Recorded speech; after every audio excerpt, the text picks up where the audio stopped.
안녕하세요. 박자 강사입니다. 오늘은 홈스튜디오에서 저녁 7시부터 9시까지 진행되는 부모 교육 과정입니다. 세팅 완료했고요. 지금 이제 부모님들을 기다리고 있습니다. 네, 오늘도 열강질강 하고 올게요. 안녕. 네, 고맙습니다. 다들 지금 댁에 계신 것 같아요. 지금 이 시간이면 사실 저녁 먹을 시간인데요. 그쵸? 그러면 우리가 집에서 오늘 교육을 하는 거기 때문에 혹시라도 배가 고프시면 식사를 하시면서 들으셔도 괜찮습니다. 네, 그래서 네, 드시면서 자유롭게 들으시면 돼요. 집에서 하는 교육의 이점이겠죠? 자, 그러면 오늘의 강의를 즐겁게 진행하기 위해서 우리가 때로는 우리 들어오시는 모든 분들은 카메라를 켜주셔야 돼요. 나누고 싶은 말씀 있으시면 어떤 부모인지에 대해서 한번 이야기를 나눠봤어요.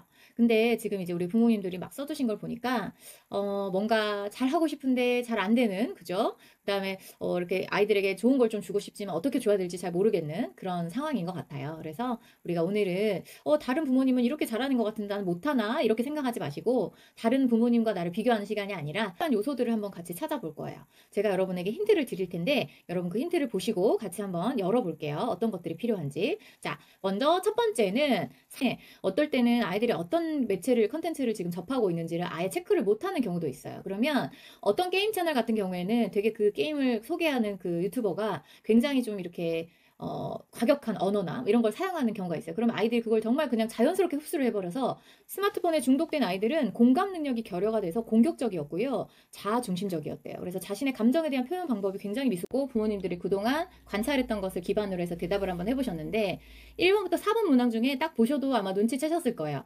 1번, 2번까지는 대부분 이제 아이들이 조절을 좀 잘 하는 편에 속하는 것이고 뒤쪽으로 갈수록 이제 과우존, 그죠? 조절이 잘 안 되는 편에 속하는 친구들이 나타나는 행동 경향들이에요. 그래서 먼저 스마트폰 사용, 이것에 대해서 이런 생각을 좀 해볼 수 있어야 돼요. 첫 번째는 얼마나 허용을 해줄 것인가. 이것에 대한 기본적인 우리가 일관된 규칙이 좀 있어야 돼요. 자, 그리고 두 번째는 만약에 이제 어떤 규칙을 세웠는데 부모님이 얘들아 오늘부터 이제 30분이야 라고 한다고 아이들이 네 어머니 알겠습니다 30분만 하겠습니다 하지 않아요. 절대 그렇게 하지 않아요, 여러분. 그래서 우리가 굉장히 얼마간은 아이들과 치열한 전쟁을 좀 치러야 될 수도 있어요, 여러분. 그래서 이건 단호함과 단단함이 필요해요, 여러분. 단호함과 단단함. 자, 금단 증상이 나타나더라도 3주 정도가 지나면 이 아이들이 책 읽기나 다른 놀이를 통해서 스마트폰 외에 자극을 찾아 활동할 수 있게 된다고 이야기해요. 그래서 만약에 약속이 지켜지지 않아요. 좋게 말했는데 아이들이 계속 그걸 잘 과우존을 못 벗어나는 것 같아요. 그러면 스마트폰을 스마트하게 훈육할 필요가 있습니다. 자, 첫 번째.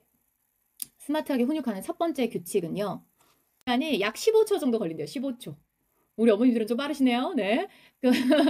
자, 15초 정도 걸리는데, 그러니까 다시 말하면 우리가 이 15초만 잘 참으면 욱 폭발할 것을 좀 이렇게 이겨낼 수 있다는 뜻이에요. 그래서 보통 우리가 언제 욱 많이 하냐면, 그러니까 우리가 급한데 아이들은 느긋할 때 욱하죠. 네, 그래서 그럴 때는 이 15초만 좀 잘 참으면 돼요, 여러분. 15초를 참는 방법이 여러 가지가 있는데, 큰 소리를 내고 이런 게 훈육이 아니에요. 얼마든지 부드럽게 훈육할 수 있어요. 뭐가 있으면 그렇게 가능하냐면, 규칙이 있으면 우리는 부드럽게 훈육할 수 있게 됩니다. 자, 그래서 훈육에 관한 기본 규칙 첫 번째 다시 말씀드려요. 절대로 화내거나 욱하지 않습니다. 우리가 화가 나서 아이들이 말을 듣는 것은 훈육이 잘 된 상황이 아니라 그냥 아이들이 놀라고 무서워서 잠시 말을 듣는 척 하는 것일 뿐이에요. 나중에 아이들이 힘이 세지고 사춘기가 되면 엄마가 아빠가 큰 소리를 내도 그때는 말을 듣지 않게 돼요. 그래서 이렇게 화내면서 하는 훈육은 절대 효과가 없다는 거. 그 다음에 두 번째 규칙, 일관성을 유지하시는 거. 기분과 컨디션에 따라 오늘은 되고 내일은 안 되고 기준이 없고 이런 거 절대 안 돼요, 여러분. 지금 있단 말이에요. 부모님들이 어느 순간 혼내는 역할과 달래주는 역할을 지금 구분지어서 하시고 계신데 여러분 그러면 아이의 부모를 대하는 태도가 달라지고 관계가 잘못 형성될 수가 있기 때문에 우리가 정해진 규칙이 있다면 그것을 발견한 누구라도 있어야 돼요. 자, 그러면 여러분 이제 지금부터 건강하게 스마트폰을 사용하는 방법에 대한 이야기를 좀 드릴